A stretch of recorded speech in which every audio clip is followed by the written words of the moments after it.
Hello, I'm Garima, psychologist, wellness coach, and parenting expert. And today I would like to welcome Dr. Gaurav Gupta, pediatrician from Chara Clinics, Mohali. And he is the owner of the podcast and the YouTube channel, Your Personal Child Specialist. And today, Dr. Gaurav Gupta is here with us to talk to us all about vitamin D. So, a very warm welcome to you, Dr. Gaurav. Thanks, Garima. It's a pleasure being on your show. Thank you so आज हमारा show इसलिए है कि भाई हम लोग doctor के पास जाते हैं पीडियाट्रिशियन वगैरह के पास and there is a lot of talk about vitamin D so could you give us a heads up about this vitamin So vitamin D is very unique. While we think of it like it's a vitamin, but it's actually more like a hormone. लेकिन normally क्या होता है, we keep on saying vitamin D and calcium किस चीज के लिए है, हड्डियां स्ट्रॉन्ग करने के लिए या हाइट बढ़ाने के लिए बच्चों की, but that's not the only situation where it is relevant. In fact vitamin D is relevant for almost entire body के डिफरेंट ऑर्गन्स के लिए. फॉर एग्जाम्पल, अगर हम इम्यूनिटी की बात करें, so vitamin D is very important in maintaining the immunity of a child. अगर हम बात करें बड़े लोगों में, things like even depression for example, it has been shown that vitamin D levels is low in these people. Alzheimer's disease is also another problem जिसके अंदर ये है. बच्चों में asthma, we have found that vitamin D levels are lower in asthma. Diabetes. So you can see that so many different systems of the body are all dependent upon vitamin D. So in fact, it should not just be called a vitamin, but it's a hormone and a vitamin together. Wow, that's really interesting. So then how can we hope to maintain a healthy level of vitamin D? And what is a healthy level of vitamin D actually? Right. So in simple terms, levels less than 20 nanogram per ml are supposed to be low, definitely. Between 20 to 30 is considered to be insufficient. Yani thoda sa kam. And anything above 30 is supposed to be good. So 30 to 50 or even up to 70 is great. We definitely don't want to go beyond 100 nanogram per ml because that means कि उसकी toxicity हो रही है. This is about the normal levels of vitamin D. Okay. So we have to do a blood test for this. Yes, the only way to accurately measure the vitamin D levels is through a blood test. And what might be a few of the common symptoms that a child might experience जिसमें कि हमको सोचना चाहिए कि vitamin D level check कराएं? So almost 70 to 90% of people in our country are deficient in vitamin D. And by people, I don't mean just children. I'm talking about adults, their parents as well. So it's such a big problem that honestly, if you just start treating everybody with few exceptions, like people who have some issues related to vitamin D toxicity, they have kidney stone, etc. उनको छोड़ के अगर आप बाकी सब लोगों का इलाज कर देंगे, तो you are not going to go wrong. But if you're looking for symptoms specifically, I would say that things like body aches, growing pains, pain in the joints, बच्चे को ज़्यादा थकान होना, these are the times when you might want to do a vitamin D level. And as I said before, अगर आपकी immunity low है, then you can also end up with vitamin D deficiency. Could be a reason for that. So maybe if you have persistent illnesses जो बार बार हो रही हैं, asthma which is not getting controlled, diabetes में problem है, in all these conditions, along with things like short stature वगैरह में आपको vitamin D levels plan करने चाहिए. Okay. But a lot of times mothers feel that school में भी बच्चों के sports periods होते हैं, they go outside. Or in the evening they swim or play outdoors. So shouldn't that take care of the vitamin D levels? Right. So now we are talking about how we get vitamin D in our body. Right. So as we all know, सबसे important source of vitamin D, natural vitamin D, is sunlight. The problem with sunlight in our country, and this is the reason why so many of us are still vitamin D deficient, is because हमारे यहाँ पे जो sunlight है, जो effective sunlight है, वो 10 AM to 3 PM होती है. And India, like whether you are based out of a place like Pune जैसे आप हो, and whether I'm in Chandigarh, now the problem is that in extreme summers like right now, there is no way that a child will be able to go out during this time period between 10 to 3. So this is one problem. The second problem is because of urbanization, there is so much smog, there is so much pollution that a lot of this ultraviolet rays which are required to produce vitamin D, they get lost, they get dispersed. So even if you're out, then you are still not getting enough vitamin D. And finally, if you're using stuff like sunscreens, you're using full length kapde, or if you're sitting in a closed place, jahan pe windows वगैरह hai, even in that situation, vitamin D will not be formed on your skin. So is it true then that, if we are inside the car and the glass is shut or the windows are closed, then we are not going to make vitamin D even if sunlight was coming? Yes. The vitamin D, the ultraviolet rays, they do not pass properly through glass. So you would not be making sunlight. They don't pass through a lot of water. So again, if you're swimming, when you're inside the water, it's not going to be very effective. If you're using a good sunscreen, we are saying SPF 30 use karo, SPF 15 use karo. Honestly, these are actually recommendations more for the West. The skin jinki zyada gori hoti hai. They are not really relevant to India. But again, if you're using a sunblock, then the vitamin D would not be formed. I see. Okay. So then what are some good and healthy ways of getting enough vitamin D for us also, as you have pointed out, and our children? So the healthiest way to get vitamin D is obviously through natural means, and skin is one of the best place to get vitamin D because उसमें toxicity होती नहीं है. It's not कि अगर if you get exposed to excess sunlight, you will get vitamin D toxicity. That doesn't work. So best way is to do it with a healthy lifestyle, जिसके अंदर you are spending some time outdoor on a daily basis. Anything from 10 to 20 to 30 minutes is a good time frame, जिसके अंदर अगर आप बाहर रहो with exposed skin, you would be able to get good amount of vitamin D. Beyond that, there are certain foods which may also help in vitamin D, but these are limited. So for example, हम mushrooms की बात करते हैं, wild mushrooms की बात करते हैं, mushrooms which are grown in sunlight, eggs की बात करते हैं, egg yellow which is coming from chickens which are allowed to roam in the sunlight. These are supposed to be good sources. Some types of sea fish again are supposed to be good sources of vitamin D.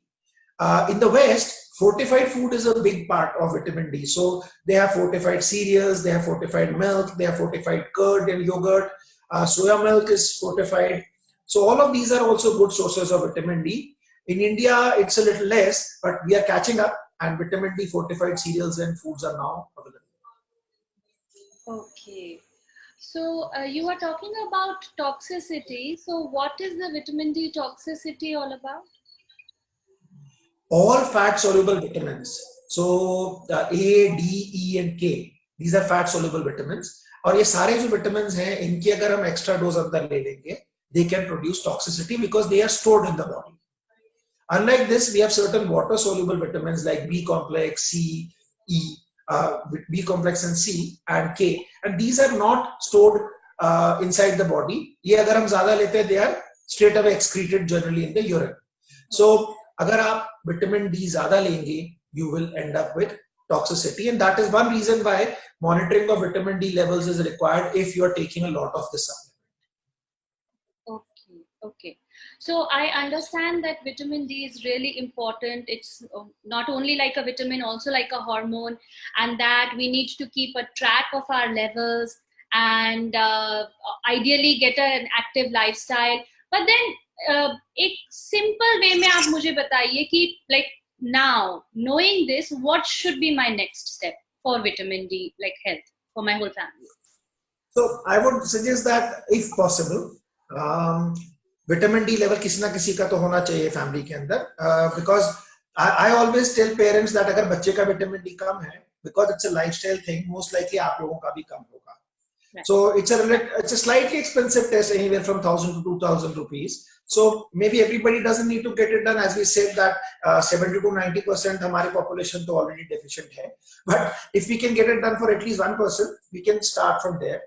If the levels are very low, say less than 10, then we need to take high dose vitamin D, which I would honestly be more comfortable अगर आपका doctor एक बार देख के ही if he prescribes it to you. But if the levels are beyond that, if they're beyond 20 or beyond 30, then maybe if the lifestyle is not adequate, then just a regular supplement is fine. Anything from 600 to 1000 units of vitamin D per day should be good. So I make a supplement especially for kids as a pediatrician, and this is called Chudier's Strong Bones Calcium, and this can be given to kids. We also have Chudier's multivitamin, which can also be given to kids, and these will help the child maintain their vitamin D levels. और अगर हल्की फुल्की deficiency होगी, this will be taken care of by these kind of supplements, and they also taste like toffee, jelly toffee, so kids are going to be very happy. Oh, lovely. Yes, I know of the Chuber's multivitamins. My kids are a big fan. I also eat them. And so the one more question that comes to mind is that ये अगर हमने खाने शुरू कर दिए, so do we need to consciously stop eating them so that our levels don't become too much? Is there a danger of toxicity with these kind of supplements? Doses of up to 1000 units per day, between 400 to 1000 units per day, will never cause toxicity, because this is the kind of, which is called the RDA, हमारी recommended dietary allowance है, daily allowance है. This is in this range only. So because as I said, हमारे पास कोई अच्छा dietary source तो है नहीं, the supplements are the only source in addition to a good healthy lifestyle. This is never going to be a problem. Problem can only happen if you're consuming very high levels on a daily basis. Like I tell parents कि अगर आपका बच्चा रोज Chubers की पूरी बोतल खा जाएगा, then after 2 months definitely there will be toxicity. But then that's not going to happen. You can't have 30 gummies a day for a couple of months. So in practical terms, no, these supplements should not cause any problems. Okay. So do you think that it is helpful to maybe plan one very outdoorsy kind of a holiday in a place which is relatively free of pollution? अगर हम ऐसा करेंगे and maybe it's like a 1 week 10-day holiday, so can we build our vitamin D levels, and how long will they last? कब deplete होने शुरू हो जाएंगे? See, as I said, there are so many variables in this. There's a very interesting thing. There's an app which helps you figure out कि इस समय जो sunlight है उसमें कितनी UV rays है in your location. So I don't remember the name right now. Maybe if I find it, I'll post it. Then you can give it to the आपके audience को भी. So what they do is they'll find out you put in the longitude, latitude, and you put in the time of the day, and they will tell you how much skin exposure you require to produce how much vitamin D, and then it will actually calculate आपने कितना vitamin D produce किया है on the basis of your exposure. If you tell it how much your skin is exposed, there is a huge number of variables. But if you want to talk about a very, very approximate figure, any good holiday in which you are getting a proper tan, you are exposing your skin a lot, which would probably mean seaside, etc. Because hills, mountains, it becomes cold, so you probably won't be able to expose a lot of the skin. So definitely it can help you increase the levels for maybe a couple of months. But yeah, you would need a fair amount of holidays to make this work as the sole way of making your vitamin D normal. Right. Excellent. Yes, but then I totally understand what you're saying. It's all about getting the right time of the day, enough skin to be exposed, not too much pollution, the sun rays being direct, and everything is required. And so I suppose in practical terms, two of the takeaways that I'm seeing is one, get किसी एक जने का at least vitamin D level baseline check करा लें, और उसके बाद level जब पता चल जाता है तो एक maybe डॉक्टर से कंसल्ट करके and then start some kind of either like a very strong vitamin D या फिर एक maintenance किस्म का हम ले लें. I think that's two takeaways that I'm getting from this. Yes, maintenance is probably a better way of doing it, because high dose, again, you would require only if the levels are very low, probably less than 10, etc.